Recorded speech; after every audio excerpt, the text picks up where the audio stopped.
Hi, welcome to the Semantics lecture about severing the external argument from the verb. In this argument, we will begin the process of decomposition. We will be breaking apart the meaning of verbs into different pieces which will reflect different syntactic structures. And the extent to which this decomposition occurs is a matter of debate, but the one that we'll be talking about here is pretty well accepted by this point. Essentially, what we'll be saying is that the agentive argument to a verb is not actually an argument to the verb. More specifically, we'll be talking about the external argument. So the notion of external argument goes back to an early 80s paper by Edwin Williams. And he notes that if you look at a structure, a classic X-bar-ish structure, one of the arguments is inside the VP. But the other one is way out here in TP. And at the time, they originated out there. As far as the syntax goes, that works out just fine. But for the semantics, it was a little weird because it's really far away from the verb. And he also noted that there are asymmetries between these two arguments. So he called this one external, as in external to VP, and this one internal. And then, okay, that worked out for a while. But then later, people started to wonder, well, is this even an argument to the verb at all? We've seen that syntactically, DPs can be thought of as originating inside the VP projection, and then they move out, right? So in that sense, you don't have to say they're external anymore, because at least at some stage of the representation, they're internal. But they still have a lot of interesting asymmetries, and we still call them external arguments. One of the important asymmetries comes from, was noted by Alec Marantz in a 1984 work, and in that he noted a semantic asymmetry. It's that if you change the internal argument of a verb, oftentimes you change the type of event that the verb denotes. So, for instance, the verb throw. You throw a ball, you've launched a projectile through the air. But if you throw a party, you're not throwing a party as a projectile through the air. Throw has taken on a different meaning. If you throw a game, then that's another meaning altogether. Now you're losing a game on purpose. If you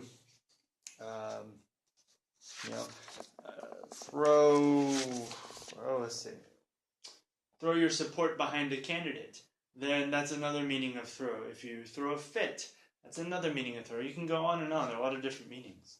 And what's important to think about, what's important to realize is that these aren't purely idiomatic. They have a distinction. You can throw a game, you can throw an election, you can throw any kind of contest, and if it's some kind of contest, then you will be able to get that sort of reading.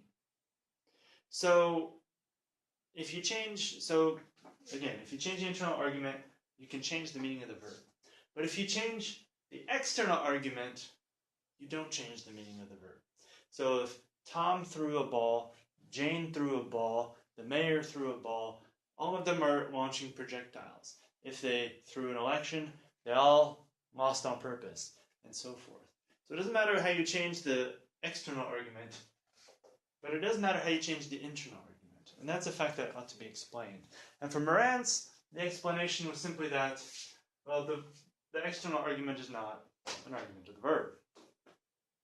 With the DP internal hypothesis, or the VP internal hypothesis, that becomes a little more tricky.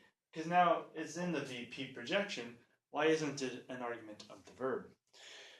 And Kratzer, in a 1996 paper, discusses this a bit in detail.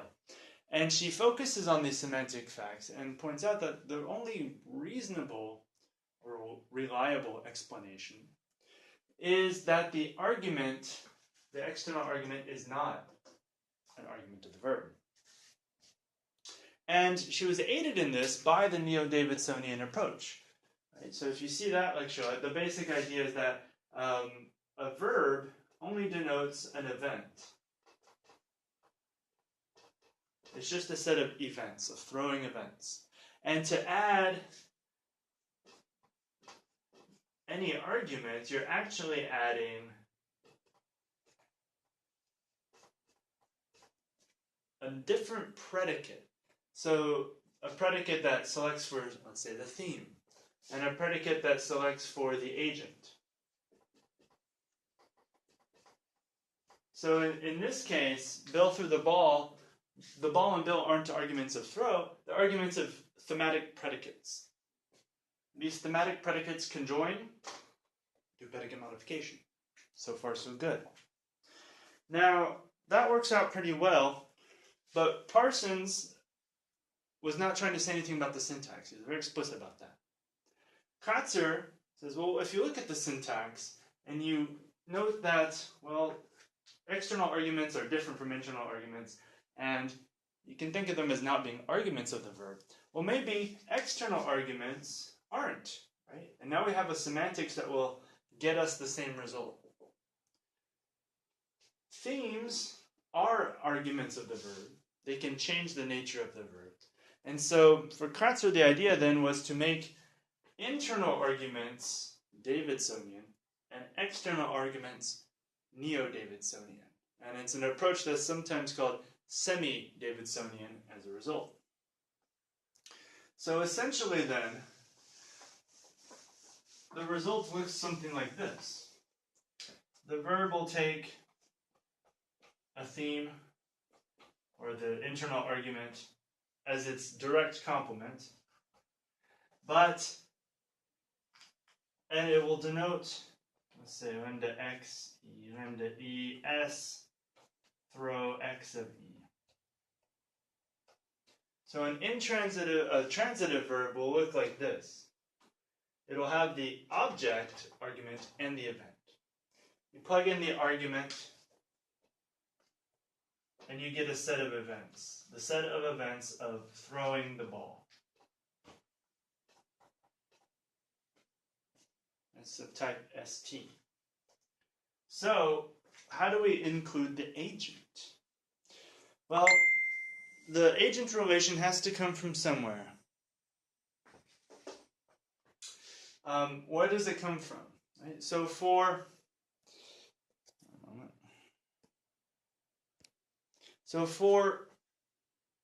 Kratzer, the idea is that it needs to come from a functional head, some kind of head that's above V. So the idea is that each of these thematic relations needs to be introduced somehow. And so she proposes a head, she calls it voice. In the handout we'll discuss the motivations in a bit more detail. But the idea is that there's a separate functional head, voice, that introduces the agent relation. And the agent relation looks like this, except that we'll need an extra argument. Because we don't want it to always be Bill. We want it to be whatever it's going to be. So essentially then, the voice will combine with the VP, and then it will take the external argument as its argument. Or put another way, the theme is the argument of the verb. The internal argument is the argument of the verb. The external argument is not the argument of the verb, it's the argument of voice. And so voice will introduce this thematic relationship, and we'll get the right result. But there's a little bit of a catch. And that catch is that for this to work, we have to make it take an agent argument. So what does agent mean? It would mean something like, well, it wouldn't mean something like this. It would mean this. It would take an individual and an event and say that X is the agent of E. That's what we want it to say. X is the agent of E, just like the Parsons thematic relations. And then it will combine with this. Right? But we have a type problem. ST, this is EST. Right? These can't combine by any of the rules we have. But Katzer points out that if you look at the way that sets can conjoin, a solution doesn't merge. And it's a certain particular type of conjunction that she calls event identification. More, speaking of set theory, it's more of a range restriction. But basically, you combine these, and you get the result like this, and the E. So essentially, it takes this and says, yes, this holds of the event, and this holds of the event and X. So you basically combine them. And throw to ball E.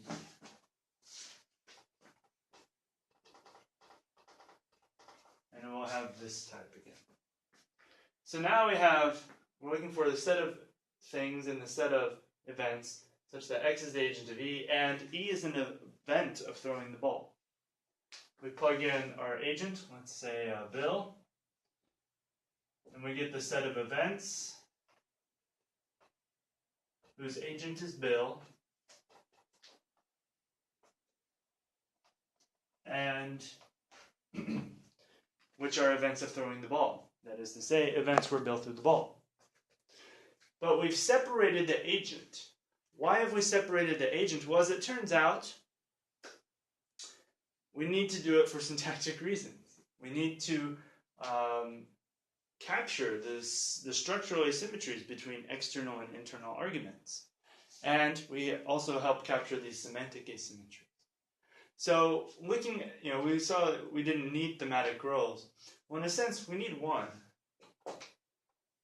We need this agent, we need this voice head to introduce an agent relation.